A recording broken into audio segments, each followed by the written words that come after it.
America ने अपने सबसे घातक बम बरसाने वाले विमान B-2 स्पिरिट बॉम्बर की 30% फ्लीट हिंद महासागर में एक छोटे से द्वीप डिएगो गार्सिया में तैनात कर दी है।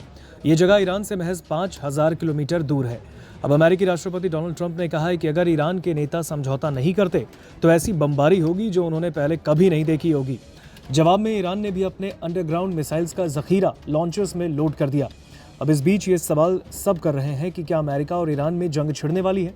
डोनाल्ड ट्रंप आखिर किस न्यूक्लियर डील का दबाव बना रहे हैं और ये स्थिति भारत के लिए कैसे मुश्किलें पैदा कर सकती है। दरअसल डोनाल्ड ट्रंप ने फरवरी 2025 में ही मीडिया से कहा था, ईरान के पास दो तरीके हैं, मिलिट्री या फिर डील।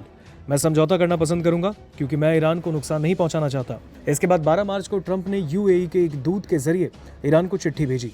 चिट्ठी में कहा गया कि अगर ईरान बातचीत के लिए राजी नहीं होता तो अमेरिका ईरान और परमाणु हथियार बनाने से रोकने के लिए कुछ भी करेगा।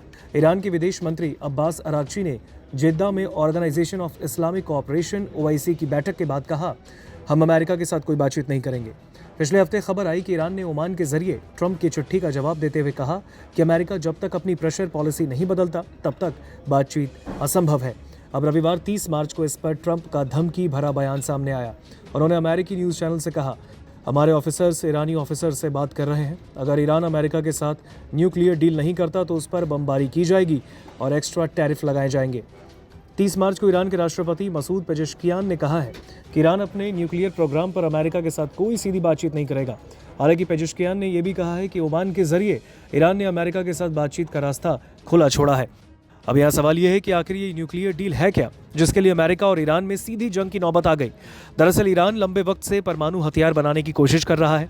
ईरान कहता है कि उसका न्यूक्लियर प्रोग्राम पूरी तरह से शांतिपूर्ण है, लेकिन अमेरिका जैसे देशों को इस पर भरोसा नहीं, इसलिए ईरान को रोकने की कोशिश करते हैं। परमाणु बम बनाने के लिए यूरेनियम जैसे रेडियोएक्टिव तत्वों को सेंट्रीफ्यूज नाम की तेजी से घूमने वाली मशीनों में डालकर शुद्ध किया जाता है। सेंट्रीफ्यूज के जरिए यूरेनियम में अगर यूरेनियम आइसोटोप U-235 की मात्रा 90% तक पहुंच जाए तो फिर इससे परमाणु बम बनाए जा सकते हैं। इससे कम परसेंटेज वाले यूरेनियम का इस्तेमाल बिजली बनाने वाले न्यूक्लियर रिएक्टर में हो सकता है।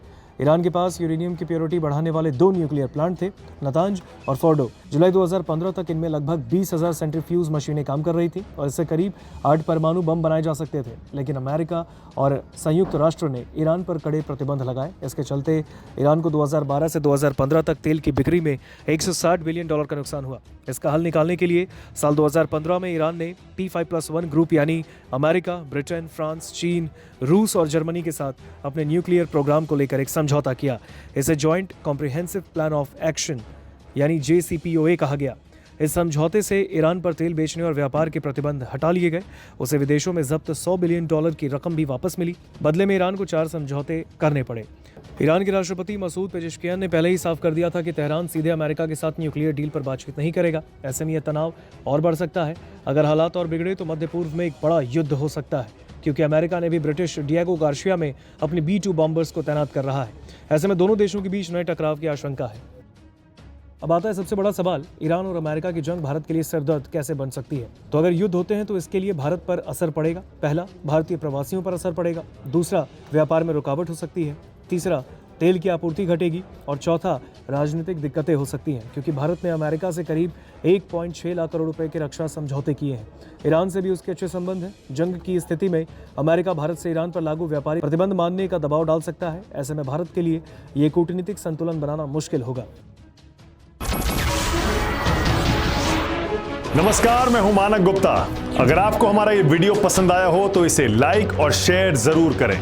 और हाँ, हमें सब्सक्राइब और फॉलो करना ना भूलें ताकि आप देश और दुनिया की कोई खबर मिस ना करें। तो जुड़े रहिए हमारे साथ और देखते रहिए News 24।